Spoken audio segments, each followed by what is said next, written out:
In this video, we are going to quickly go over the role of insulin and then focus on understanding the two main types of diabetes. If you are not familiar with what insulin is or how it functions, then it would be a good idea to watch our earlier video that explains how the body controls blood glucose levels.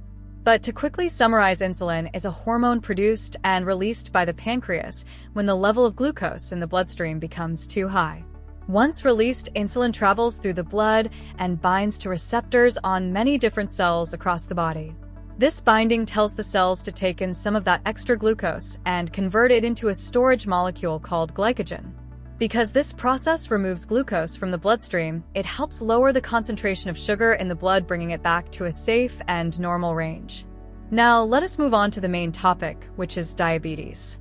There are two main types of diabetes, and although they are different in several ways, the core issue in both cases is that the body can no longer regulate blood glucose levels properly. This is usually due to a problem with insulin. Either the body does not produce enough of it, or the body's cells stop responding to it effectively. In type 1 diabetes, which usually develops in childhood or during the teenage years, although it can start at any age, the pancreas stops producing insulin altogether or produces only a very small amount. This means that after eating meals, especially meals high in carbohydrates, the glucose level in the blood can rise to dangerously high levels. If left untreated, this high glucose concentration can cause symptoms such as fatigue and thirst, and in severe cases it can lead to serious health issues and even be life-threatening. The main treatment for type 1 diabetes is regular injections of insulin. These injections are usually given into the abdomen or the thigh. When someone with type 1 diabetes injects insulin, it acts in the same way as if their own pancreas were releasing it, which helps bring the glucose levels in their blood back down to normal after meals. The amount of insulin they need to inject varies depending on two key things. The first is how much and what kind of food they have eaten, especially if the meal contains a lot of simple carbohydrates or sugary foods. The second factor is how much physical activity they're doing. During exercise, our muscles take in more glucose from the blood and use it for energy, which means that the more active a person is, the less insulin they will need. Because of this, people with type 1 diabetes are advised to avoid high-sugar foods and to get regular exercise.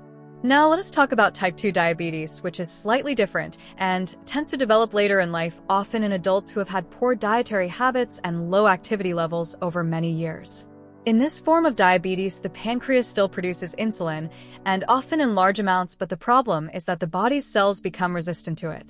This means that the insulin no longer has the effect it should, and the cells do not take in the glucose from the blood properly. As a result, the glucose level remains too high. In cases like this, simply giving the person more insulin does not really help because the cells do not respond to it. Although there are some medications that can improve the situation, the most important and effective treatment for type 2 diabetes is making lifestyle changes. These include switching to a healthier diet that is low in sugars and refined carbohydrates and doing regular physical activity. These changes can improve how the body responds to insulin and help control blood glucose levels. And that is essentially what you need to understand about diabetes. Try to remember that type 1 is usually caused by the pancreas not producing insulin and is treated with insulin injections, while type 2 is caused by insulin resistance and is usually managed through diet and exercise. Knowing the difference between the two and how each is treated is very important.